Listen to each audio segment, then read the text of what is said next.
Actualizamos la información, esto es Directo América en France 24, yo soy Juan Pupiales. Vamos a repasar los principales hechos del día, comenzamos con nuestros titulares.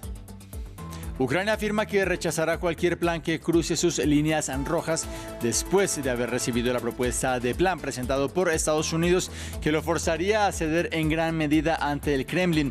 El presidente ucraniano, junto con sus principales aliados europeos, piden una paz justa y verdadera. Tenemos un reporte.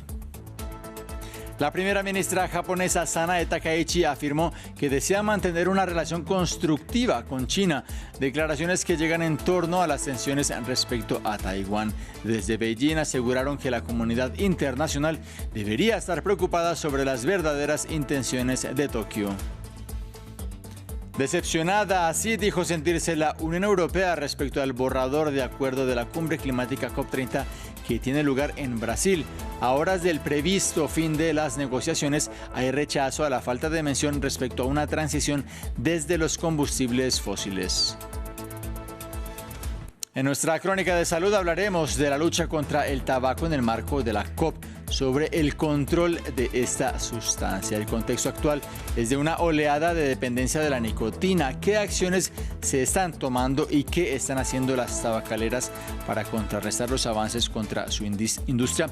Lo abordamos en minutos. Comenzamos.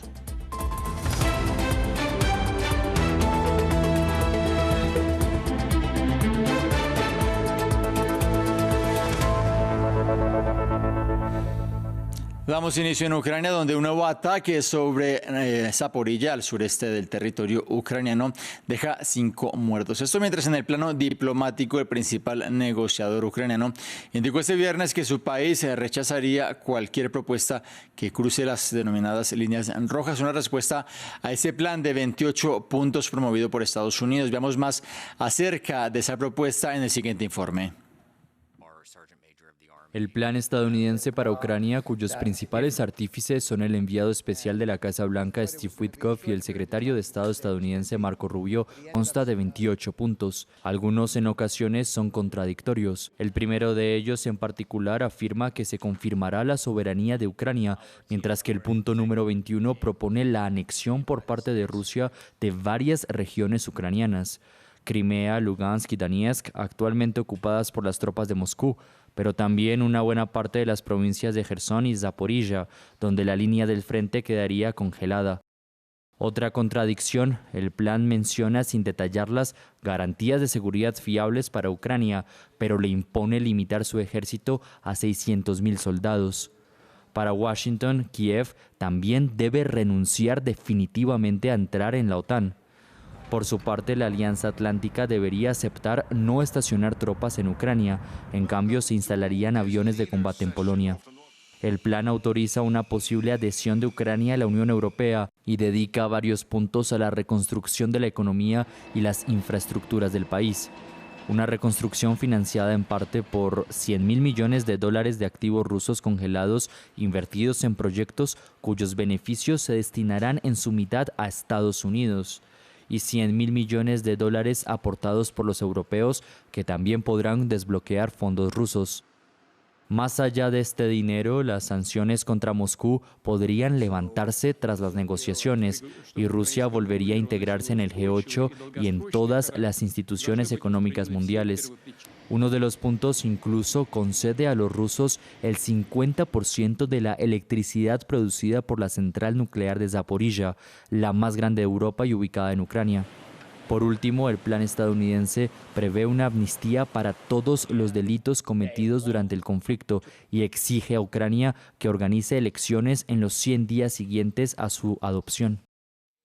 Mientras tanto, el presidente ucraniano Volodymyr Zelensky conversó este viernes con sus homólogos de Francia, con el canciller alemán y el premier británico. Los 4 líderes piden una paz justa y verdadera, mientras que desde Francia, Reino Unido y Alemania insisten en que Ucrania debe hacer parte al completo de las conversaciones. Esto después de una primera reacción cautelosa de Zelensky el jueves. Nuestra enviada especial en Ucrania, Catalina Gómez Ángel, nos habló previamente acerca de esa respuesta de Ucrania. Lo primero que se comenta en la prensa local y también con ucranianos que hemos hablado esta mañana es la actitud del presidente Zelensky y de su gobierno, una actitud conciliatoria sobre lo que ha dicho Washington y le ha presentado. Obviamente no lo han aceptado, tampoco lo han negado. Ellos hablan de una paz digna. Sin embargo, la gente está a la espera de lo que pueda conversar el presidente Zelensky con el presidente Trump, que no solamente ha puesto sobre la mesa esta propuesta, sino que saben también que quiere acelerarla y que esta llega a una conclusión absolutamente rápida. Ellos aquí en Ucrania lo siguen viendo como un plan absolutamente que beneficia a Moscú. Han puesto muy claro cuáles serían esas líneas rojas para empezar.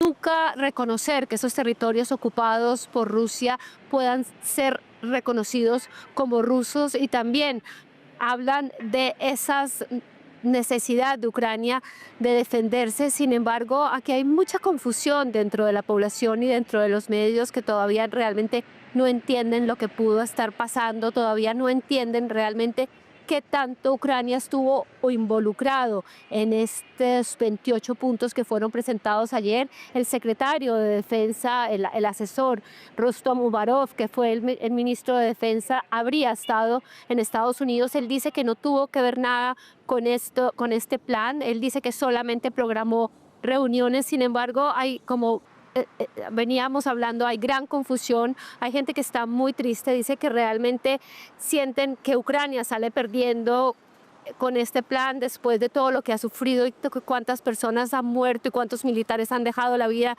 especialmente en esa región del Donbass, que tendría, según este plan, que pasar a ser parte del territorio, o por lo menos de facto, de Rusia. También están a la espera de la propuesta que pueda presentar Europa, de la que se habla que podría llegar en los próximos días, de una contrapropuesta a esto presentado ayer. Sin embargo, estamos a la espera realmente de cuál sea la decisión final que tome el presidente Zelensky. Es bien importante deducir hoy de muchas de sus personas cercanas en las redes sociales que tratan un poco de mostrar y de vender este plan, de cierta manera diciendo que Ucrania está en una situación difícil, tanto militar como económica, porque tanto Estados Unidos como Europa tendrían que darle la financiación a Ucrania para seguir subsistiendo, especialmente el próximo año, y dicen que firmar un plan ahora podría ser una posibilidad para que Ucrania no tenga que pasar por esta mala situación, especialmente en falta de dinero para sostener la guerra. Así que yo creo que, como dicen aquí en Ucrania, vamos a ver cómo se desarrolla en las próximas horas, pero especialmente en los próximos días, especialmente cuando el presidente Zelensky hable con el presidente Trump. Cambiamos de tema. En Asia este viernes continúa el intercambio de palabras en medio de las tensiones entre China y Japón. Se trata de un desencuentro que, como les venimos contando, comenzó luego de que la primera ministra japonesa hablara de una eventual respuesta militar si llegara a tener lugar un ataque chino sobre Taiwán. En las últimas horas, la lideresa Sanae Takaichi hizo unas declaraciones en tono conciliador, una narrativa distinta a lo expresado por parte de Beijing. Con respecto a China, a finales del mes pasado, el presidente Xi y yo confirmamos la dirección general de promover de manera integral una relación estratégica y mutuamente beneficiosa y construir una relación constructiva y estable. No hay absolutamente ningún cambio en esta postura.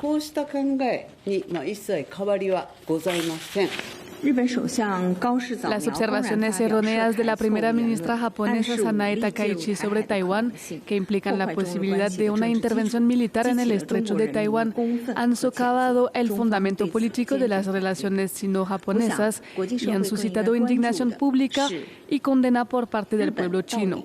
China se opone firmemente a esto. Creo que la comunidad internacional debería estar más preocupada por las verdaderas intenciones de Japón y si todavía puede adherirse al camino del desarrollo pacífico.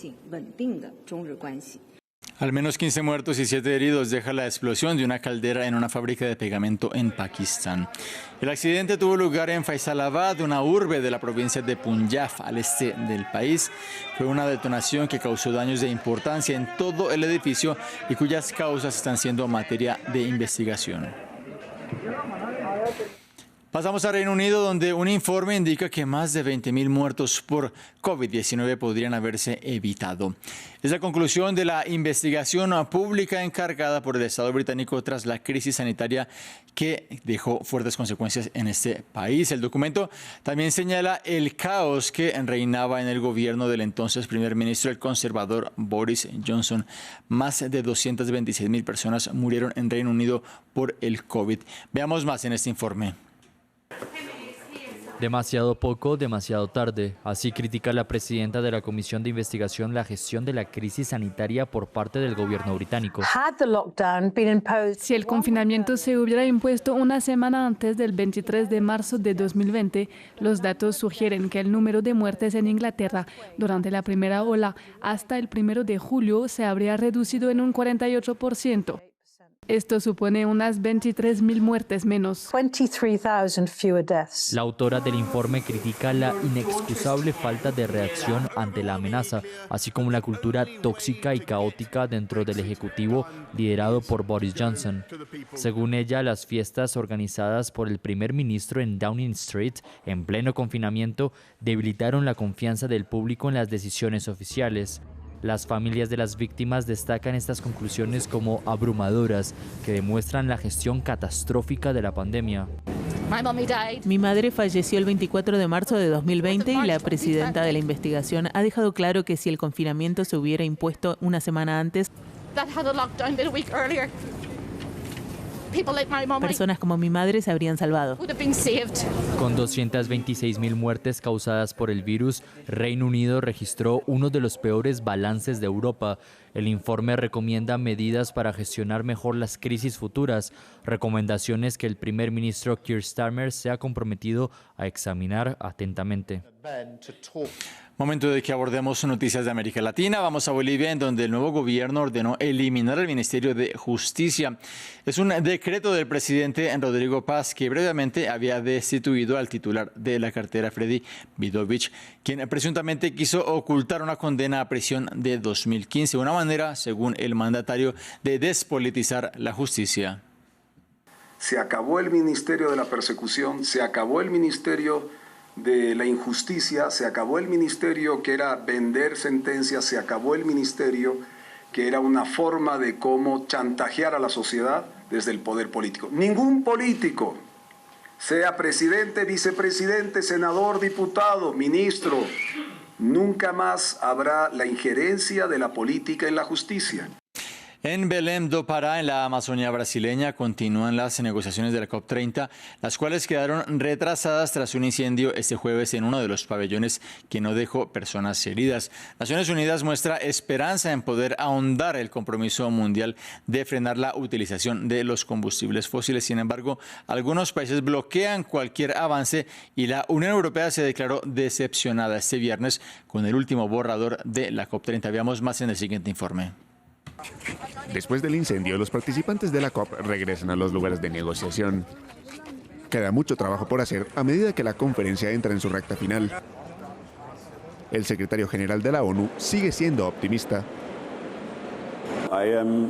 Estoy perfectamente convencido de que es posible un compromiso, que es posible tener en cuenta las legítimas preocupaciones de adaptación y las legítimas preocupaciones de mitigación. El último proyecto de acuerdo publicado este viernes no menciona los combustibles fósiles, principales responsables del calentamiento global. La Unión Europea se mostró decepcionada con este borrador. Decenas de países desean que el texto final contenga una hoja de ruta para desescalar el uso de este tipo de energías, aunque existen reticencias por parte de China, Rusia y Arabia Saudita. Esta idea es una de las principales propuestas de la presidencia de Brasil para la COP. Debemos reducir las emisiones de gases de efecto invernadero. Debemos empezar a pensar en cómo vivir sin combustibles fósiles y construir una nueva forma de vida. Mientras tanto, activistas ecologistas de todo el mundo siguen presionando a los dirigentes. Las negociaciones podrían prolongarse después del final oficial de la conferencia, prevista originalmente para este viernes.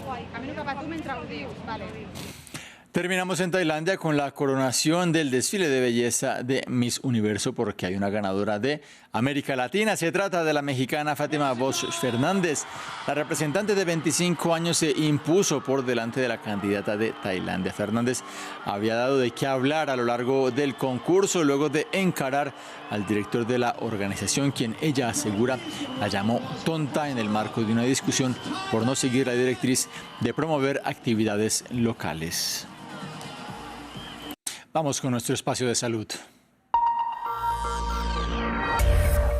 Hasta el 22 de noviembre se realiza en Ginebra la COP11 para el control del tabaco frente a una creciente oleada de dependencia de la nicotina, especialmente entre los jóvenes, y de la amenaza cada vez mayor que representa el comercio ilícito del tabaco. Sobre ese tema vamos a conversar con Carlos Jiménez, coordinador de proyectos de prevención de consumo de tabaco y nicotina en niñas, niños y adolescentes en la organización Red Papás. ¿A qué se debe? Gracias primero, señor Carlos, por estar con nosotros. ¿A qué se debe la crecida en la dependencia de la nicotina?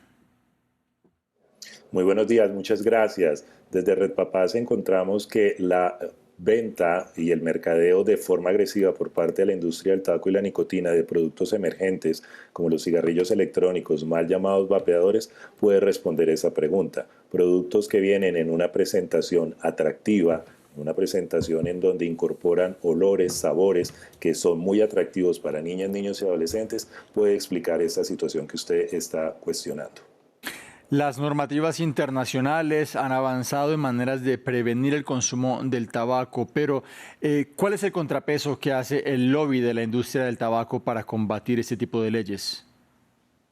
Es una interferencia significativa. Tanto así que en la más reciente medición del índice de interferencia de la industria tabacalera en la región, un país como Colombia ocupa el segundo lugar como el país con mayor interferencia.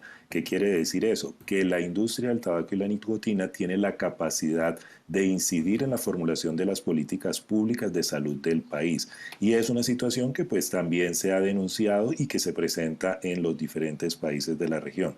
Por eso, desde Red Papás y otras organizaciones de la sociedad civil de la región, así como sociedades científicas y académicas, instamos a los gobiernos de la región para que en el marco de esta conferencia de las partes se tomen medidas que eviten esa interferencia dañina de la industria del tabaco y la nicotina sobre la salud pública de todos y especialmente de niñas, niños y adolescentes. Precisamente, señor Jiménez, sobre las audiencias más jóvenes, sobre los consumidores más jóvenes, ¿cuáles son las estrategias que usan la industria tabacalera para llegar a estos consumidores? El posicionamiento de nuevos productos, los productos como los cigarrillos electrónicos mal llamados vapeadores. Al denominarlos vapeadores, pues se está transmitiendo una baja percepción de riesgo cuando la evidencia científica lo que nos afirma constantemente es que estos productos generan afectaciones a la salud física, pero también a la salud emocional. Pero por otro lado, esa estrategia de mercadeo tan agresiva que está dirigida hacia población joven, en especial a niñas, niños y adolescentes. Recordemos que esta industria basa su negocio en la adicción, una adicción que, como lo dicen las cifras, al año causan la muerte de 8 millones de personas en el mundo. Entonces, en ese orden de ideas, esa combinación de una errónea denominación de productos nocivos junto con estrategias de mercadeo agresivas dirigidas a población joven con un producto que genera dependencia, pues puede ayudar a explicar esta situación. También se ha demostrado que este tipo de productos en una población de unos adultos de 30 años ha demostrado que tiene unos importantes efectos en lo que son las afectaciones cardíacas. Está demostrado, las afectaciones no solo se presentan en el corazón, como usted lo menciona, sino también en los pulmones, pero también hay que resaltar algo, las afectaciones sobre la salud mental. Cada vez más hay estudios que demuestran que el consumo de estos productos emergentes, como los cigarrillos electrónicos, mal llamados vapeadores, pues generan dependencia, generan trastornos en la salud mental de las personas. ¿Se puede decir, señor Jiménez, que hay una epidemia mundial de tabaco? ¿Cuál es el costo para los sistemas de salud contra esas iniciativas que financian las tabacaleras? el costo es enorme y eso hace parte también de los llamados que hacemos desde las organizaciones de la sociedad civil de la región, y es que los países adopten medidas complementarias como el aumento a los impuestos a los productos de tabaco y nicotina. De esa manera, pues empezamos a encontrar que se retrasa la edad de inicio de estos productos, pero también se desincentiva el consumo de productos que son nocivos, como lo hemos demostrado, como lo hemos conversado en esta entrevista. Entonces hay una invitación a que, además del cumplimiento del convenio de las partes, como está en la mayoría de los países ratificados, pero también invitamos a que se adopten por parte de los estados medidas complementarias. Insistimos, el aumento de los impuestos, pero también prohibiciones severas a la publicidad de estos productos.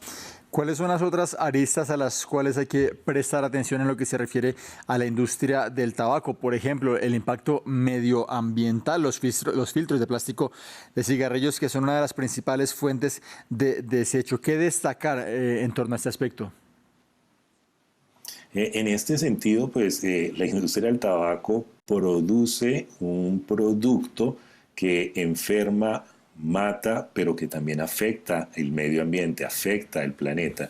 Y como usted lo ha mencionado, se demuestra cada vez más ese impacto ambiental negativo de productos que usan de manera agresiva fuentes hídricas, de productos que con sus desechos pues también están afectando la posibilidad de que todos y de todas pues tengamos un medio ambiente digno y un medio ambiente en el mejor estado posible. De ahí también ese llamado a la acción para que en el marco de estas discusiones que se están haciendo en la COP en Ginebra, pues también se implementen medidas en donde se visibilicen estos costos ambientales producidos por la industria del tabaco y la nicotina y evitar estas situaciones de lavado a través de greenwashing o a través de supuestas acciones de responsabilidad social empresarial que lo que hacen es, pues, en últimas, transmitir mensajes de publicidad frente a un producto que no es solo nocivo para las personas, sino también para el planeta. Carlos Jiménez, coordinador de proyectos de prevención de consumo de tabaco y nicotina en niñas, niños y adolescentes en la organización Red Papás. Muchas gracias por ese análisis. Gracias a ustedes. Nosotros continuamos en Directo América de France 24. Quédense en esta pantalla, ya viene la crónica de cultura.